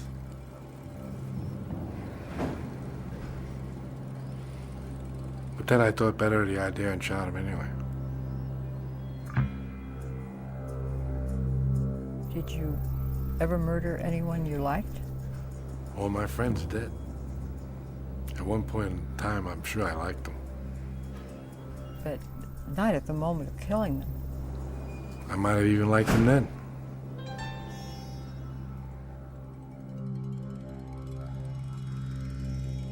Honor among thieves? There's no such thing. You see, because I was put in prison by a man I knew 30 years, and I liked him. Big mistake. I had one friend too many. I'm now serving multi-life sentences because of my one friend. And he's the only friend I didn't kill.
Hoffa? Yeah. I don't know anything about Hoffa. Jimmy Hoffa. Or the scuttlebutt, let's put it that way. Scuttlebutt, in a Japanese car. Supposedly he was picked up, put in a drum, put in the trunk of a car, put in a crusher with other cars, crushed, and shipped overseas. That's what I heard. Don't know. I think the last time I asked you that, you thought he was a Toyota. Could be a Toyota. Some little Japanese car.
Now, log on to HBO.com and find out more about this documentary and others in the award-winning America Undercover series. Informative, interactive, intriguing. America Undercover at HBO.com.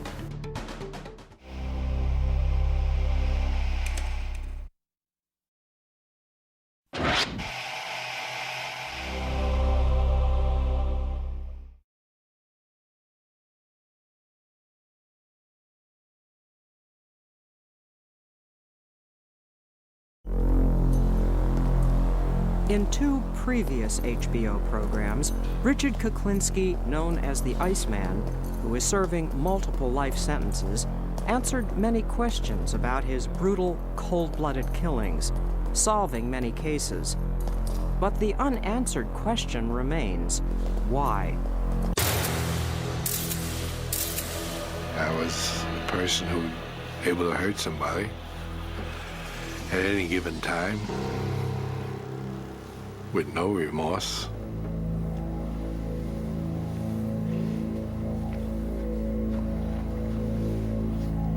And who could do it over and over again without it bothering them. Did you think of yourself as an assassin? Assassin. Sounds so exotic. I was just a murderer.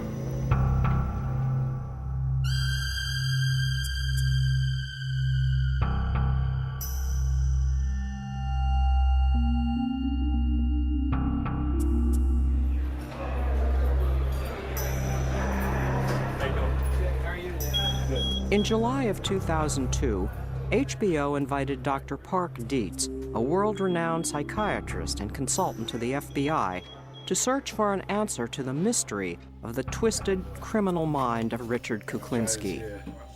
With the Iceman's cooperation, Dr. Dietz spent 13 hours over 4 days talking with him to try to understand this human killing machine. If I understand you correctly, you're positive you killed more than 50 people, and Definitely. you think you probably killed more than 100 people. Definitely. You're sure of that one, Definitely. but not sure it's more than 200. I wouldn't say definitely to that. Maybe yes, maybe no. I would say less than 200 people. Well, you tell me. It's not less than 200 people. You killed more than 200 people. Sure. Yep. I killed, basically, 100 people when I was a young man, before I even knew anybody. Too much. One part of my life, I killed people for nothing. Just for somebody to look at me wrong, I would kill them. Stab them, shoot them. You tended to shoot people up close and personal. Definitely. I wanted to tell them just before they left. I wanted to say goodbye.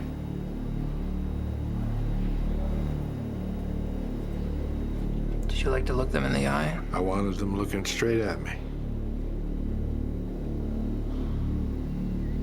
This was a long way away, the distance we are now.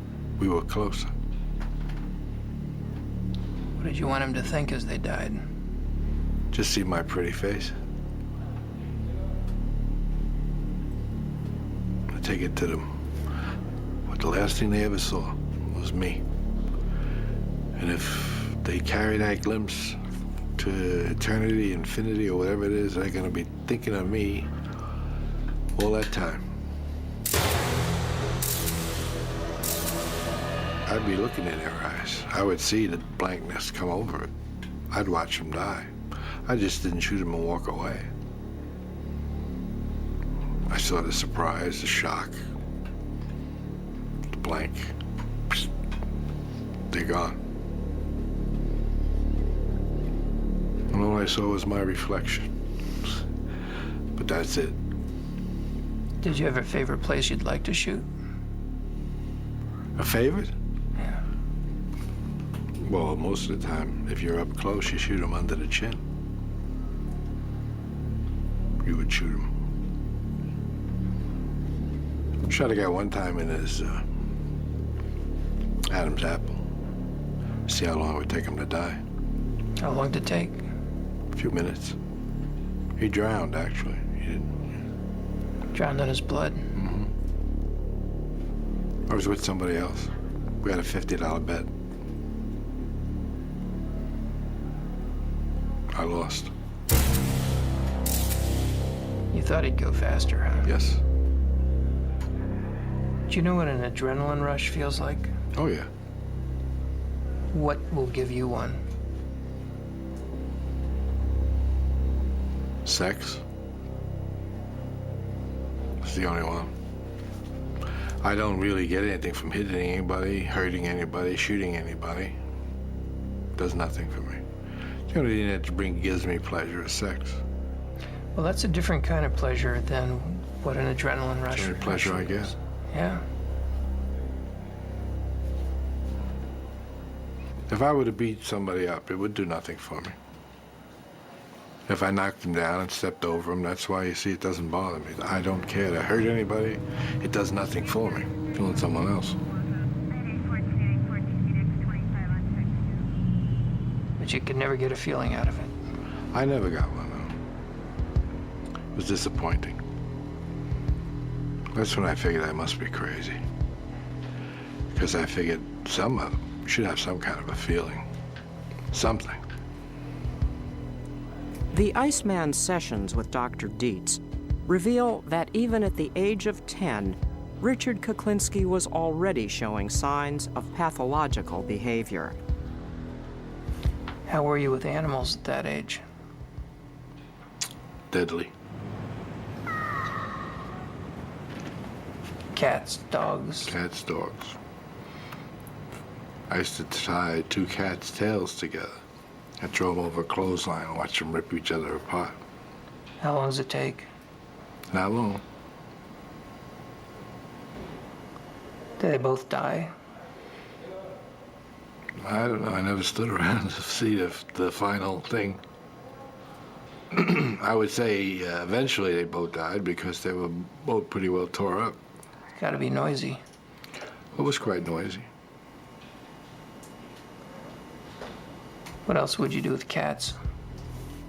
Well, we had the incinerator in the projects there. So I threw a cat in the incinerator. Then I threw a book of matches in there. And through the door, I watched the fire get bigger and bigger, and this cat was running around, trying to get away. Eventually, the fire got too big for him, and he didn't run anymore.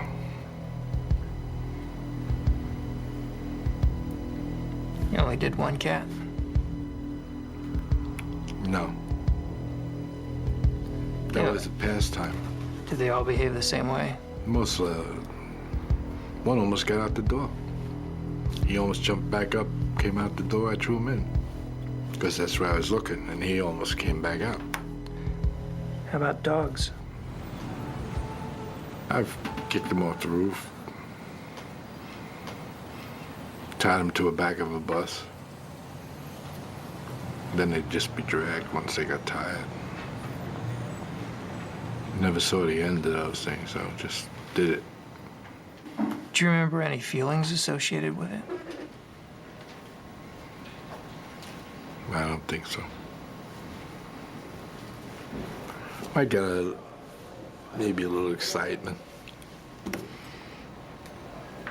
Most of the time, though, after that, I felt disgust that I did it.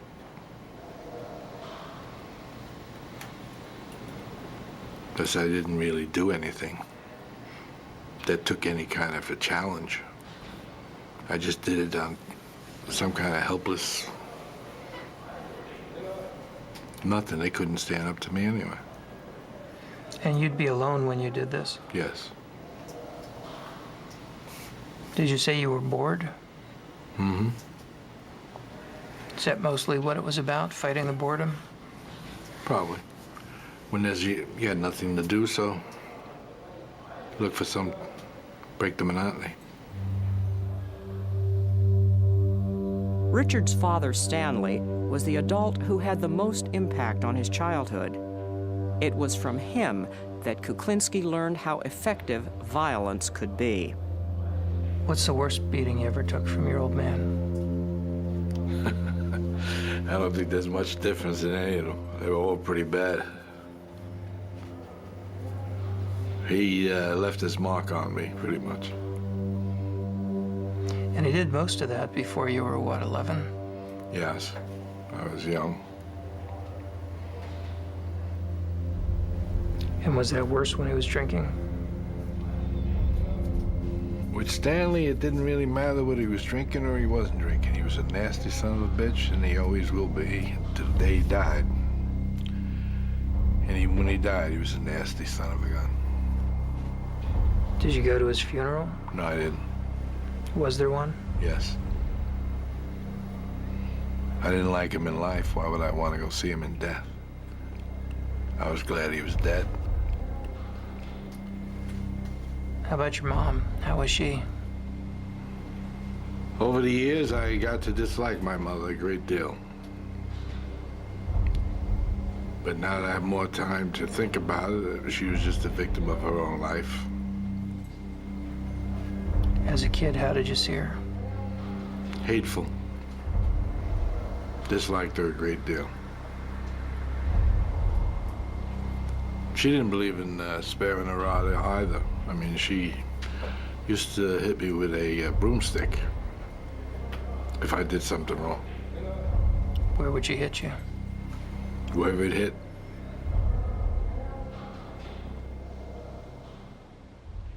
As Kuklinski grew older, he swore that no one would ever again treat him with disrespect. He held unreasonable grudges and would sometimes stalk his victims for days. How much would somebody have to humiliate you before you'd become obsessed with killing them? It would be the degree he humiliated me.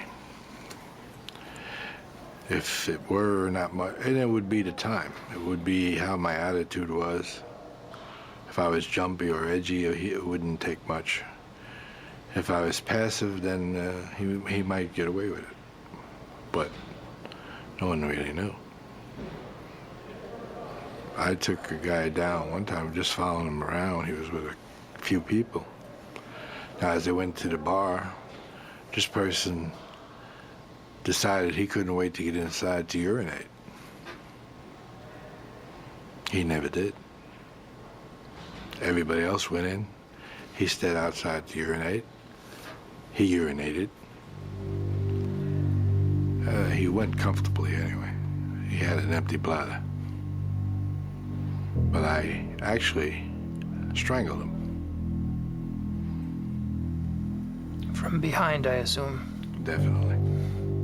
I actually did it in a way that's maybe this is original, and maybe not, I don't know. But I put the rope around his neck, twisted it, and threw him over my shoulder, and held him there. So actually, I was the tree hanging him. Yeah. And he eventually just stopped kicking. And I let it loose at one end. He slid down to the ground. I put him over by the garbage and left.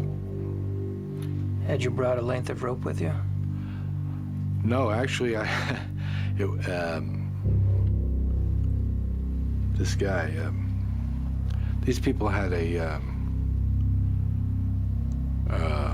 around and back at a bar. They must have lived upstairs. There was an apartment upstairs, and they had one of these things where they had rope across this thing, and they had a couple of these lines going across this way. And that's what I took. Talking about clothesline? Yeah. Now, what had this guy done to you? I didn't like him. He just made me mad, some reason or other. For me to track him and wait for him, I was mad at him for something. Do you remember what his body did while you were hanging him? Yeah, I was twitching and kicking. How long did it take? I don't really know. Didn't look at my watch, so I really couldn't say. You know, I kept him a while. Even after he stopped, I kept him a while just to make sure. Did you have another weapon with you? Yes. But this was quieter. It was more personal. I actually felt him die. Did you like that? Didn't do anything. But I mean, I did feel him die. I felt him go limp. And you got your relief? Yes. Basically, I didn't have any more pressure, no more tension. It was almost like a cure-all. Unbelievable.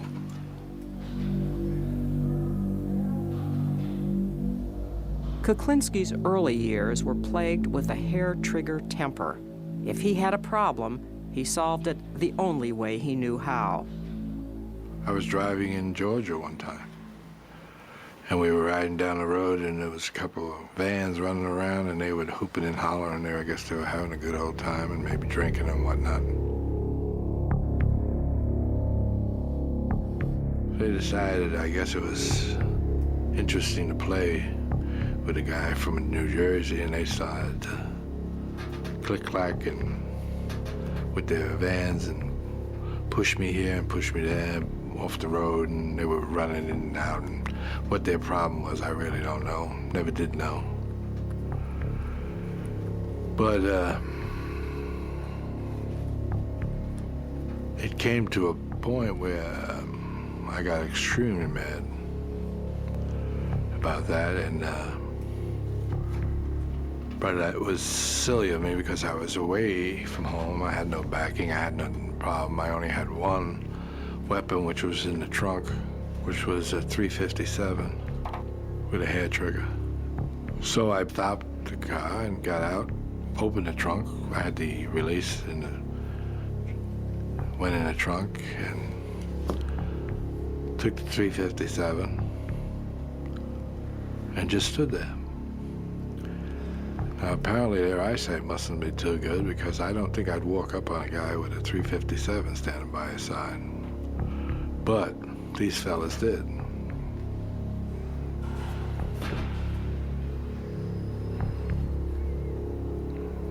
Foolish mistake. They all died.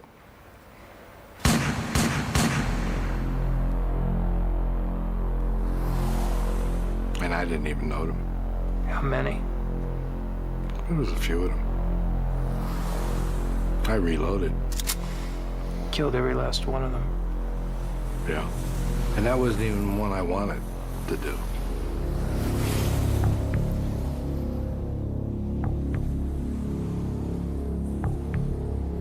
Do you think that what they did was a capital offense?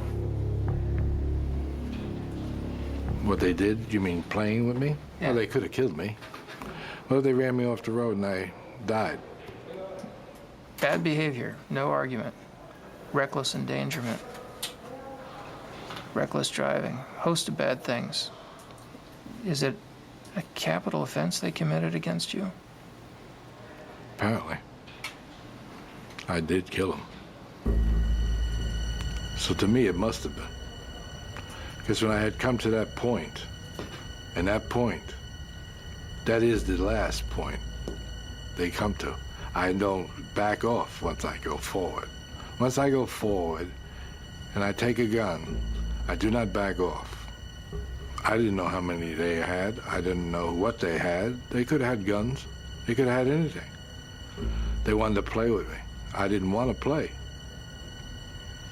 So we didn't play no more. And I would have taken whatever came.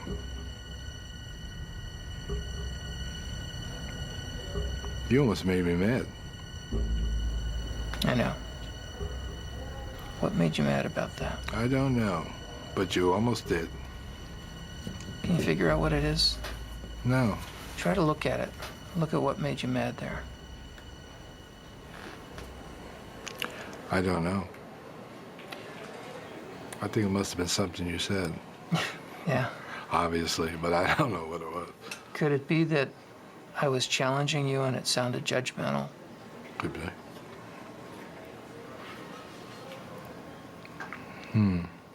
Yeah, it could be. Because you've got me annoyed with you now. Yeah. That's the truth. How mad are you? Not bad. Pretty.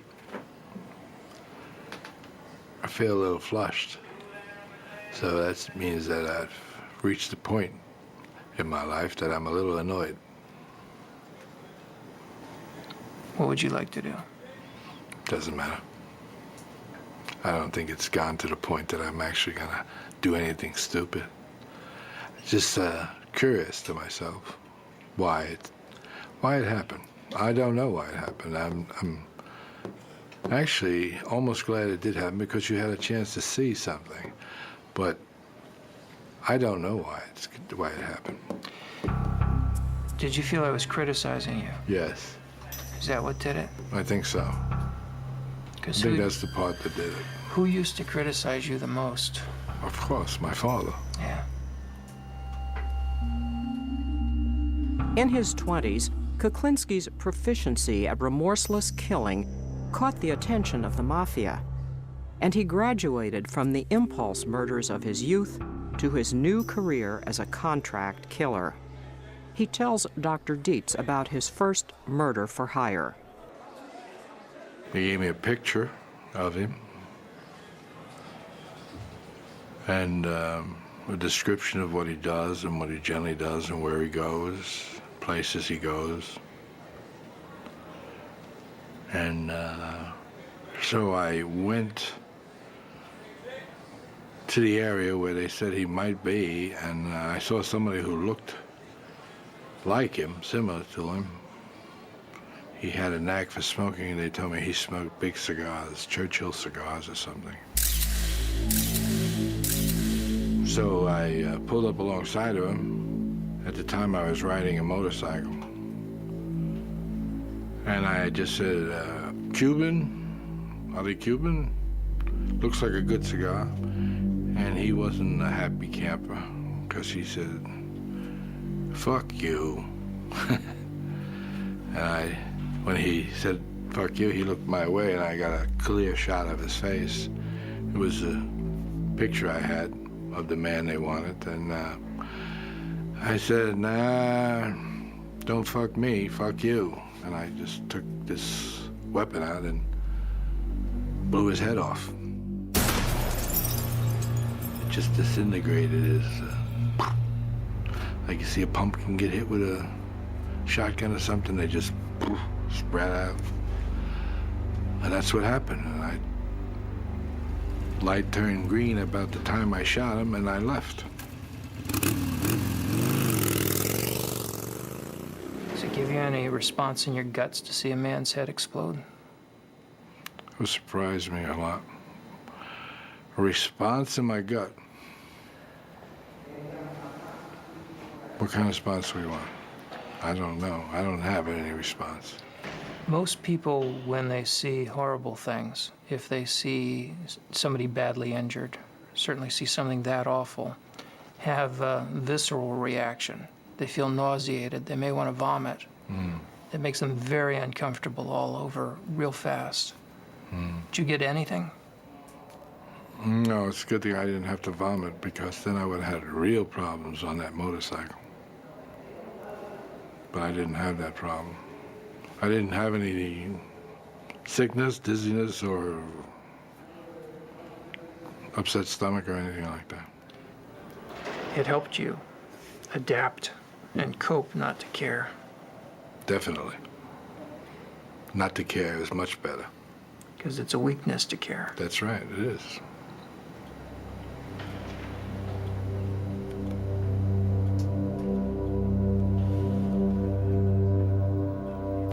Then you have baggage.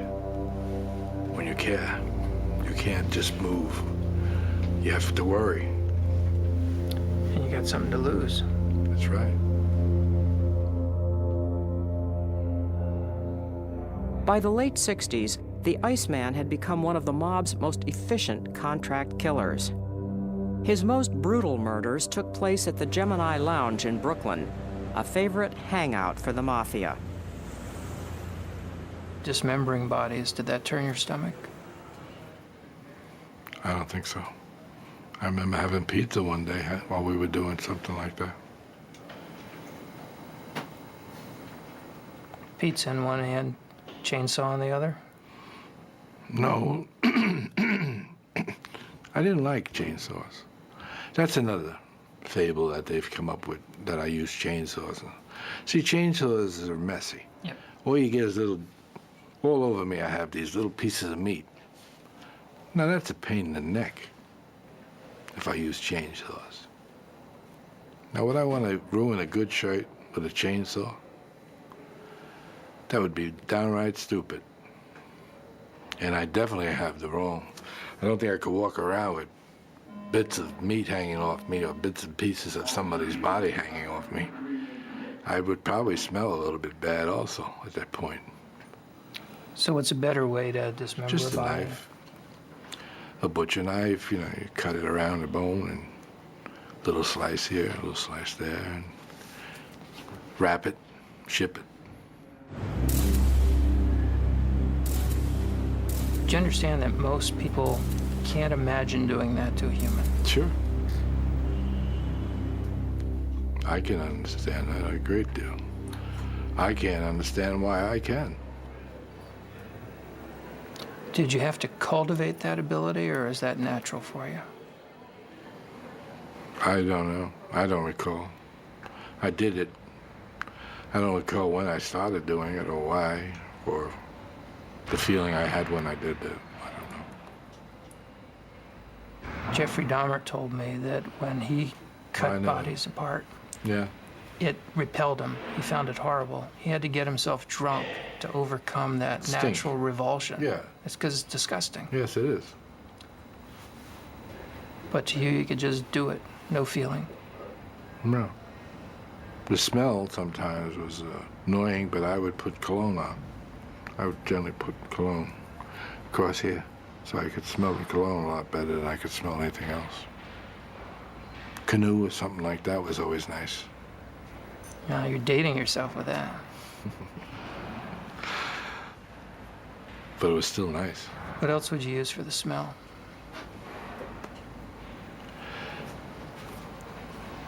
Spray, any deodorizers, spray, put it in the air, and try to kill the smell. But the deodorizers actually were worse than the smell, because when they mingled, somehow or other, they gave off a more distasteful smell. So what I would take is a bottle of Canoe and just throw it all over the walls and the floor and everything. And I'd have a $25 nice smell in the room. It was an expensive deodorant, but it worked. Guns, knives, strangulation, even cyanide were all part of Richard Kuklinski's repertoire of murder. He even froze some of his victims' bodies to confuse their time of death, earning him the name of Iceman.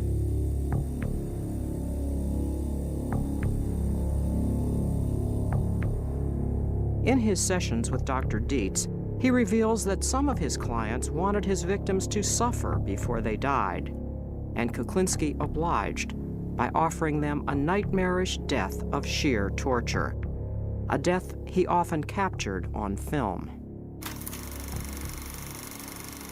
I used to have a thing where I would take somebody into a cavern or cave, whatever you want to call it, and I would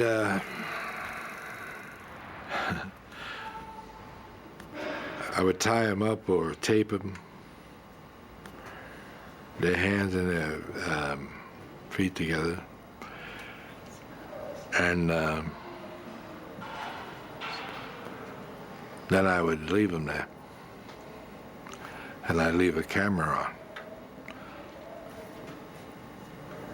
on, and rats used to eat them.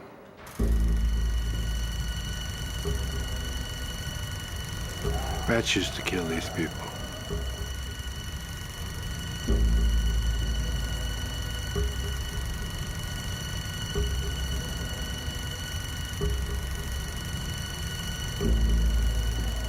It was a very painful death for these people because rats would eventually smell them or come near them and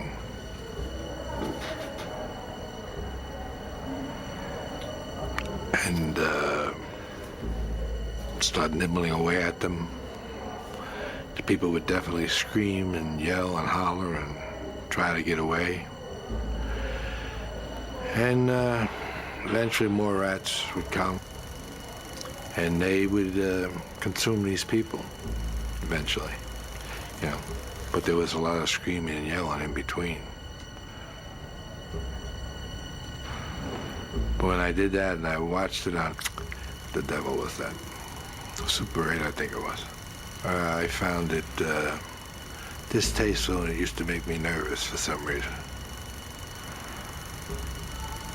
And so that was some type of a feeling which I wasn't too keen on having. But I did it because it gave me a feeling of some kind, and therefore I was trying to find out what it was that was giving me some type of feeling. Whether it was the horror of what was going on, or the screaming that was happening, or just the nastiness of it. But I never figured it out. But I did that quite a few times, too. Maybe too many times. And watched it? Yes.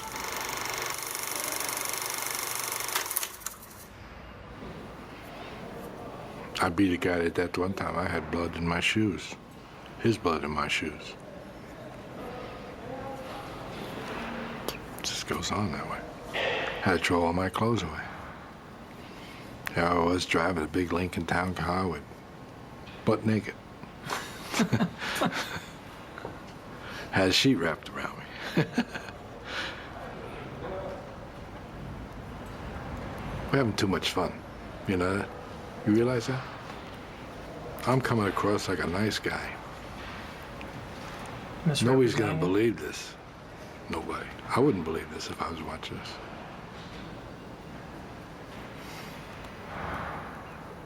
Because I'm the furthest thing from a nice guy. I am what you call a person's nightmare. Because of the way I project myself, people think they can get by. And then all of a sudden, when they wake up, it's too late. They already hit the stop sign. And that's a dead stop. But there have been people you've been good to, aren't there? Not many. There have been people. I don't know what you consider good. Your interpretation of good might be different than mine. I don't know. What do you mean good? Well, how do you think you were with your kids? Oh, the kids.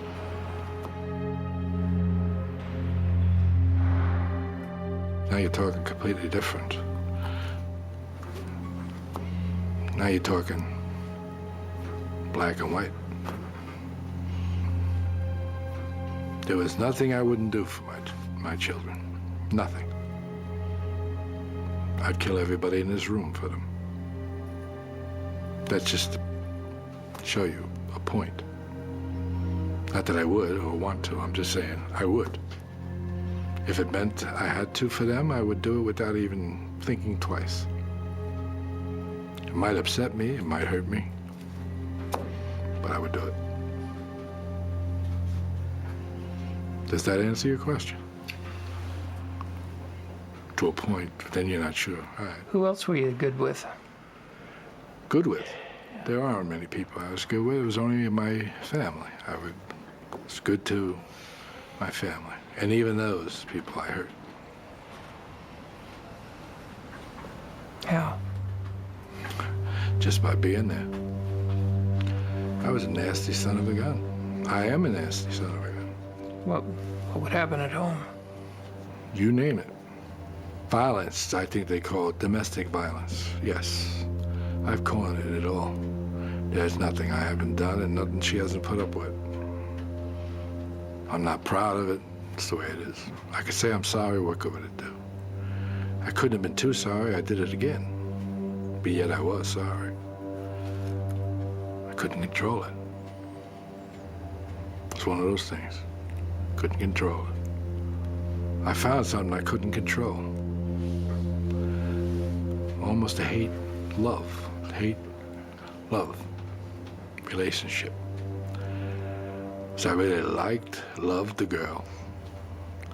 But when I got mad, I forgot all that. And wound up hurting the person I loved. So, where did I really love her? I still hurt her. I got to trust her more than I trusted anybody in my whole life. She's the only person I ever really trusted. He reveals to Dr. Dietz how far he would go to prove his faith in his wife, even in the midst of a violent quarrel. I believe I tempted her to do it. I gave her a knife and told her, here's a chance you'll never get again, or something like that. And I turned around. Now she had a chance. She didn't do anything. She dropped it on the floor and walked away. And I left the house. There was a stabbing between your parents, wasn't there? Yes, there was. What room was that in? I don't remember. What happened? I don't remember. I don't know. Stanley stabbed Anna. Why, I don't recall. I don't remember what it was all about, but I remember it did happen, yeah. Stabbed her in the back. Yeah. And here you are inviting Barbara to do that to you. Stupid, wasn't it? Yeah, but I did. Yeah, it's true. Were you testing her? You're trying to, I don't know, it might have been. I mean, it would have been a powerful thing if I was wrong. Yeah. I definitely would have got the point. Told you had a sense of humor. I know you did. That's why I threw that in there. But it's not a joking matter. It's a very serious thing. Domestic violence is very serious. I believe that's probably why my daughter dislikes me a great deal. Probably because she lived through a lot. You know, she lived through it all. Heard it, saw it. Saw it. Everything. It's frightening to Psychologically, I just probably hurt them in some way. Because they have that in their mind. As I have things in my mind. Why did you decide to talk to me? Well, basically, I think I tried it. I decided to talk to you would be so I could find out more about myself, since I don't know the answers. And you are a person who is highly qualified to give me answers, possibly, of what's going on. I figured this would be a good time to talk to somebody like you, or you know. Well, why don't we turn the tables here and you interview me? I'll answer your questions. Interesting. I can live with that.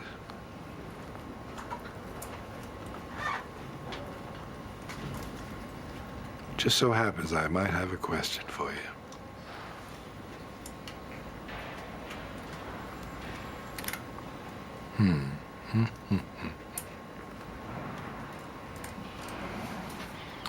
What do you think about me? Anything good, bad, or indifferent? Yeah, some of each. The issues about your behavior, I think there are really a couple things to say. The things that I'm most sure of, based on the information you've told me, are that your principal problem has been a warp in your personality. And we classify personality according to different types. And there are two types of personality features that you have a great deal of. The first of them is called antisocial personality disorder. What it refers to behaviorally is someone who does not have a conscience, does not have remorse, does not feel a sense of guilt about most of the bad things they do, is impulsive and violent. The typical things we see before age 15 in people who earn that label are cruelty toward animals, cruelty toward people. And an awfully interesting part of that condition is that we've got a little bit of knowledge of what causes it and where it comes from. And that's where there's some good news and some bad news. The bad news is that part of where that comes from is hereditary. That there's a genetic basis to being a fearless person. And you've told me about how rarely you have any experience that even begins to resemble nervousness or fear. It takes extreme things to make you have a sense of impending danger. Normal people get fearful about a wide variety of things frequently and would be beside themselves with the kinds of experiences that you had on a weekly basis. You couldn't have done the things you did if you were capable of ordinary fear. But the fact that you're born with a genetic predisposition to fearlessness doesn't mean that it's inevitable for you to become a criminal. Because some people who have that genetic predisposition to fearlessness become pro-social risk takers. They do things like drive race cars, test fly planes, fighter pilots, bomb disposal technicians. Now, those are all jobs where it helps to have a lot of fearlessness. And in fact, some people in law enforcement are brave and have that same capacity to be fearless. And the difference between the people who grow up to be risk-taking good guys with white hats and the people who grow up to be risk-taking bad guys with a long, long rap sheet and a lot of crimes has to do with how their parents raise them. If you raise a kid with love and kindness and affection most of the time, you've got a good shot at their growing up to be decent, caring, loving human beings and treating their own kids well. But if you raise a kid the way Stanley raised you, with no love, no affection, constant abuse, beatings for no reason, all you teach is hatred.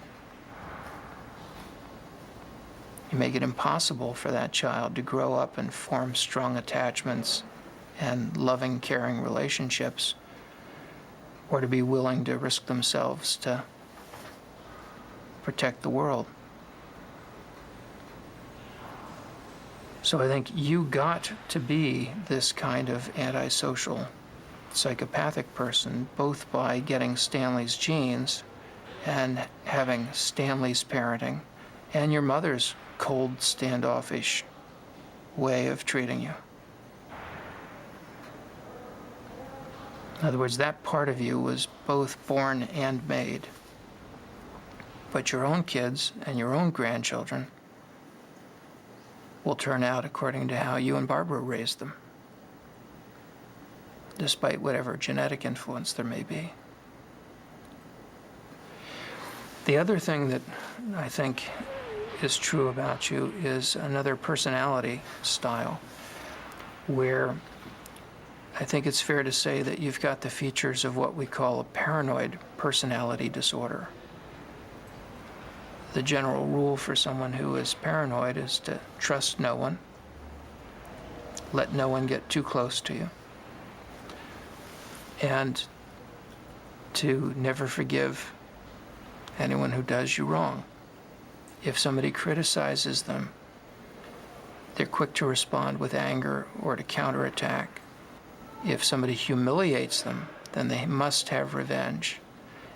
About 1% to 2% of the population has the paranoid personality disorder. About 2% to 3% of males and 1% of females have the antisocial personality disorder.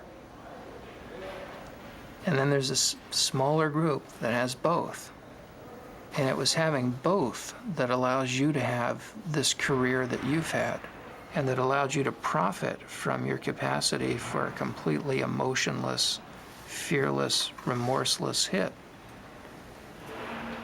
By being free of any conscience and also free of friends and of people who could bring you down, you were able to have a very long run as a successful contract killer, which is quite unusual.